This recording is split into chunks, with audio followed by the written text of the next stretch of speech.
La estrategia del día es traída para ti por bloomberglinea.com. Muy buenos días. El acero regresa a la escena comercial entre México y Estados Unidos. A FAMSA solo le quedan 3 tiendas. En asuntos diplomáticos escalan las tensiones entre México y Perú, mientras que en 100 ciudades y otros lugares del extranjero, los mexicanos vuelven a salir a las calles a defender al INE en un momento crítico para la democracia mexicana. No olviden hacer clic en el botón de seguir del podcast, activar la campana para que así ustedes puedan recibir cómodamente la alerta de un episodio nuevo cada mañana. ¿De qué estamos hablando? Se asoma la amenaza de lo que pudiera ser un nuevo conflicto comercial entre Estados Unidos y México. Esta vez no es el tema automotriz, tampoco el energético, ni por el maíz, es el acero.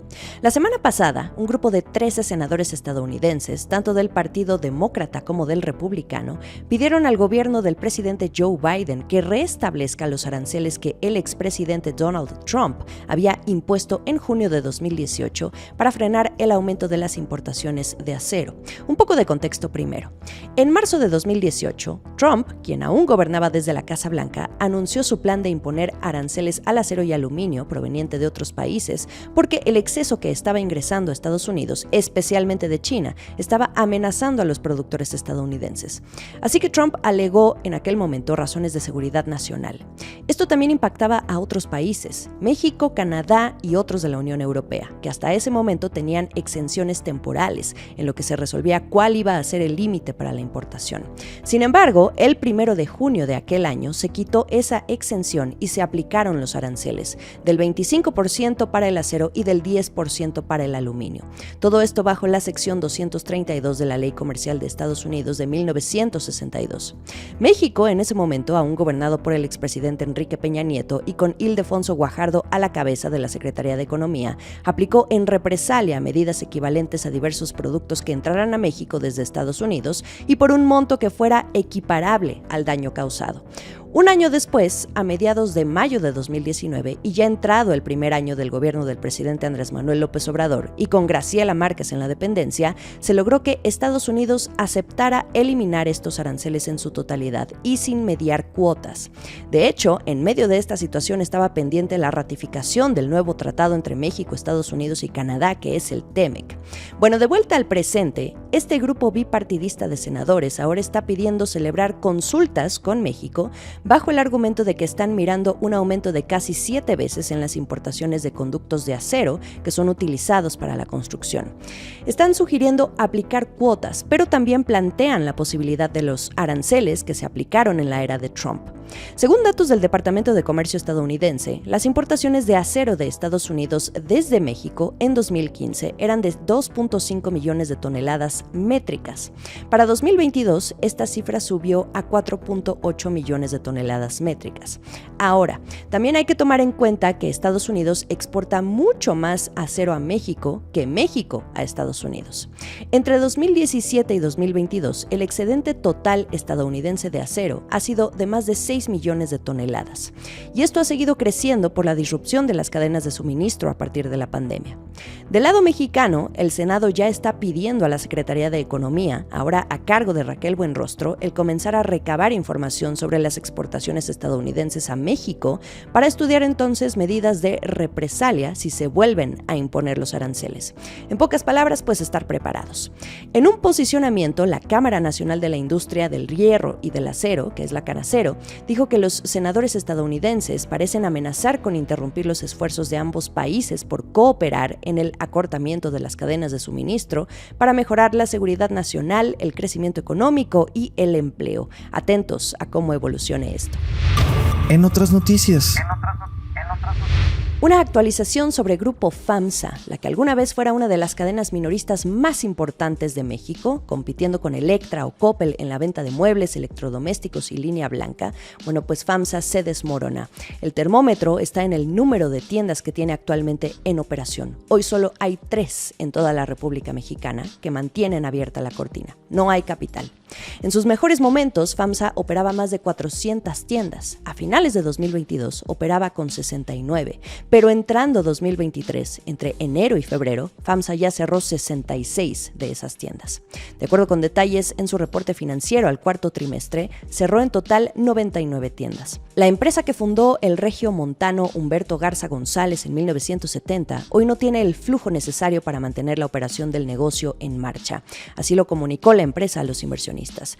FAMSA contrajo sus ventas en un 60% respecto al mismo periodo de 2021 y en 2022 cerró con una pérdida neta anual de 2.977 millones de pesos.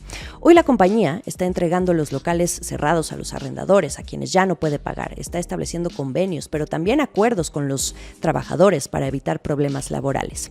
Recordemos que la parte neurálgica del negocio de FAMSA era el otorgamiento de créditos a través de su Banco Ahorro FAMSA, su brazo financiero que terminó liquidado en 2020 e intentó revivir incluso este modelo, pero sin éxito el año pasado. De hecho, FAMSA tenía su esperanza puesta en Crédito Real. Sí, la financiera no bancaria, que también está en problemas actualmente y que se encuentra en medio de un proceso de liquidación. A principios de diciembre les platicaba el caso a detalle de cómo FAMSA llegó a este momento y lo que no le ha impedido recuperarse, que es prácticamente una inyección de capital que no ha podido ser aprobada. Mientras tanto, pues FAMSA se desvanece. Los invito a escuchar el episodio del 5 de diciembre. FAMSA se está quedando sin dinero, para que conozcan la historia completa. América Latina. El conflicto diplomático entre México y Perú sigue escalando. La noche del viernes 24 de febrero, Perú ordenó el retiro definitivo del embajador de Perú en México tras el último intercambio de críticas entre el presidente Andrés Manuel López Obrador y la presidenta Dina Boluarte, pero sobre todo después de que López Obrador se refiriera a su gobierno como espurio y luego a ella como presidenta espuria. Sin importar esto, México respondió que mantendría las operaciones diplomáticas en Perú, pero dijo que lamentaba la decisión. Dina Boluarte, en compañía de su primer ministro, Alberto Otárola, y la canciller Cecilia Gervasi, dijo que rechazaba categóricamente las expresiones del mandatario mexicano y los inaceptables cuestionamientos. Recordemos que desde que inició el gobierno de Dina Boluarte, tras el intento de golpe de Estado de Pedro Castillo y que culminó en su destitución presidencial y posterior detención, AMLO se ha estado pronunciando en contra y ha pedido la liberación de Castillo, de quien dice fue injustamente preso. Y además de esto, otorgó asilo político a su familia, la ex primera dama Lilia Paredes, y a sus hijos en medio de investigaciones judiciales que Paredes también enfrenta en Perú. La crisis política en Perú se ha atenuado, pero aún así las posiciones en defensa al exmandatario Pedro Castillo y el rechazo contra Dina Boluarte se mantienen. Una encuesta de Ipsos reveló también el 24 de febrero que un 51% de los peruanos considera que el Congreso fue el que realizó el golpe de Estado contra Castillo, y esto a pesar de que fue el expresidente quien intentó cerrar inconstitucionalmente el Congreso el pasado 7 de diciembre. El último sorbo. En México, las calles de las principales ciudades, incluyendo algunas concentraciones desde el extranjero, se tiñeron de personas vestidas de rosa y blanco, los colores del logotipo del Instituto Nacional Electoral, el INE. Marcharon de nuevo en contra de la reforma al sistema electoral que impulsó el presidente Andrés Manuel López Obrador. Pero esta es otra, que fue la que se propuso tras no haber sido aprobada una anterior que buscaba eliminar al INE por completo. Este plan B, como se le conoce en México, no lo pulveriza, pero sí debilita al INE. Desde la oposición, pero también la ciudadanía, especialistas, organizaciones civiles y otros grupos ajenos al gobierno, se denuncia que este plan B de reforma electoral es un intento de manipulación de las elecciones federales, incluida la presidencial, que habrá en 2024. Son 4 leyes electorales que compactan la estructura del INE. Desaparecen las 32 juntas ejecutivas locales y las 300 distritales, que derivan en una ola de despidos del 80%. También prohíbe el quitar el registro a candidatos que hayan rebasado topes de campaña o que hayan cometido alguna otra falta administrativa. Quita también facultades de fiscalización en las campañas electorales y cambia la operación administrativa del INE. Lo único que logró no aprobarse fue aquella cláusula de la vida eterna que permitía la transferencia de votos a otros partidos para su supervivencia. No entró en esta reforma, pero sí se dejó la puerta abierta para futuras discusiones. La reforma ya fue aprobada y ahora la atención va a estar puesta en la Corte. Una vez que sea promulgada, ya se tienen las acciones de inconstitucionalidad listas para que sean analizadas en la Suprema Corte de Justicia de la Nación.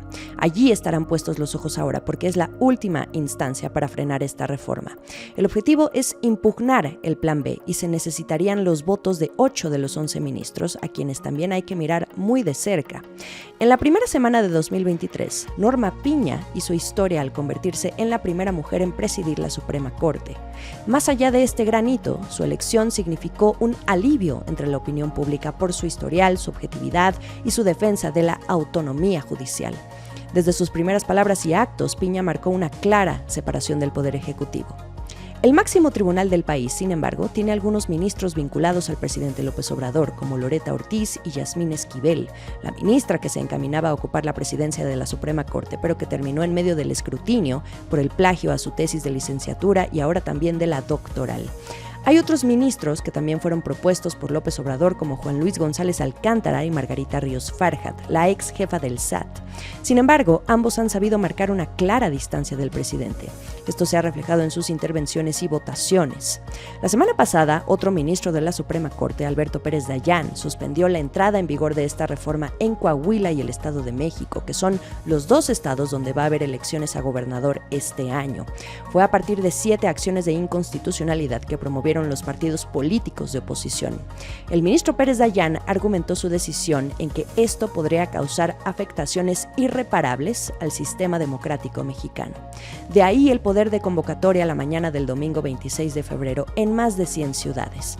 En el Zócalo de la Ciudad de México y frente a Palacio Nacional, donde ahí estaba el presidente López Obrador, porque no andaba de gira, el ministro en retiro José Ramón Cosío dijo que confiaba en que la Suprema Corte preserve la vida democrática del país, revirtiendo ese Plan B.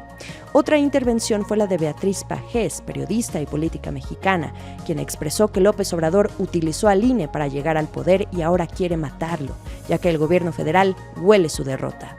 También dijo que con esta concentración, en protesta por el Plan B electoral, se inicia el Frente Ciudadano por el 2024.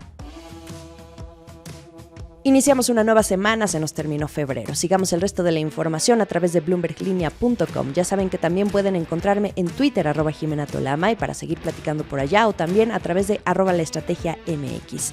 También no dejen de seguirnos en Instagram y YouTube. ¡Feliz lunes! Esta fue la Estrategia del Día, escrito y narrado por Jimena Tolama, producido por Arturo Luna y Daniel Hernández. Que tengas un día muy productivo.